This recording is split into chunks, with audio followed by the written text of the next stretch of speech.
Okurugero cyandike kishozibwe mkutuye by'empulizigane etari yemwe nemwe ekirukworeka Town Clerk Wambara Justin Bareke ari kugira ngo abantu bona abatungire sente za PDM mu mwaka gw'2022 obunaku bwabo bwo kuzikozesa buhoireyo kandi bashemerire kuzigaruza. Omunyamakuru weitu Elizoba yatayira Town Clerk ogo ahanshongani yemwe kandi ebintu byo yagamba ahanshongeje bahatiya twandikire twandikira RCC twandikira n'abacukwataho kugira ngo batuyambe mu kurikavaringa nashi omukugaruza sente zo kutandika kushashura abantu abazitungire.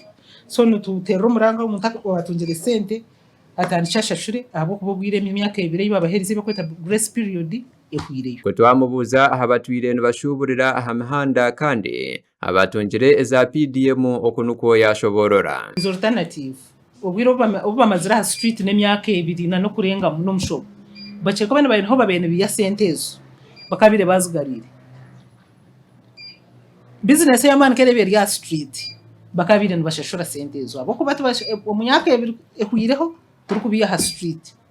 Ogo yashoborora ngo entebekanisa ya PDM ebeire eyo businguzi kandi yahindura ahamiturire y'amagara g'abantu omubyaro eki ari kuteekateka ngo abantu nibaza kuzishashura. Yakira kimwe ha muntu wahansi umucyaro kandi tugigambirire munonga no kucira programs ezindi kandi na president agirire mamana mingi ukukira na programs ezindi.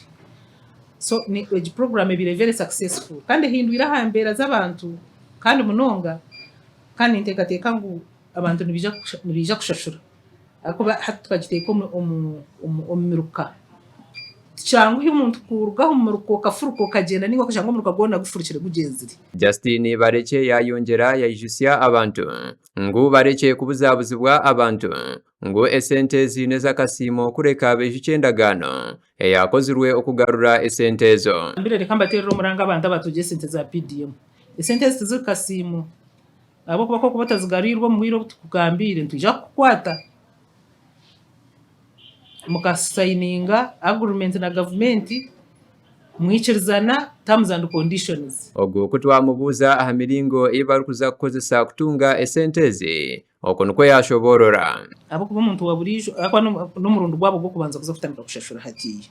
So ni nyenda ngushitamena na office ya RCC na DPC nabuchikwata ho cyona akubeje no program ya government byumwe akwasirwaho tutekeho amatendero akutura akorechi okutura recovering centers cyabaso kwata nyowe nyine team nyine enforcement nyine commercial officer nyine person who has been in charge of this program then mbani nyine taga support ya RCC's office na DPC kukwata abantawo. Esente za PDM n'entebekanisa ya government eyo kwiha abantu omubworo kandi ekatandikwaho omwaka gw'2022 okwetorora ihanga ryona ahiburu muntu ari kutunga miliyoni 1 gasha kwa iya nakankwasa habwa Tayari West.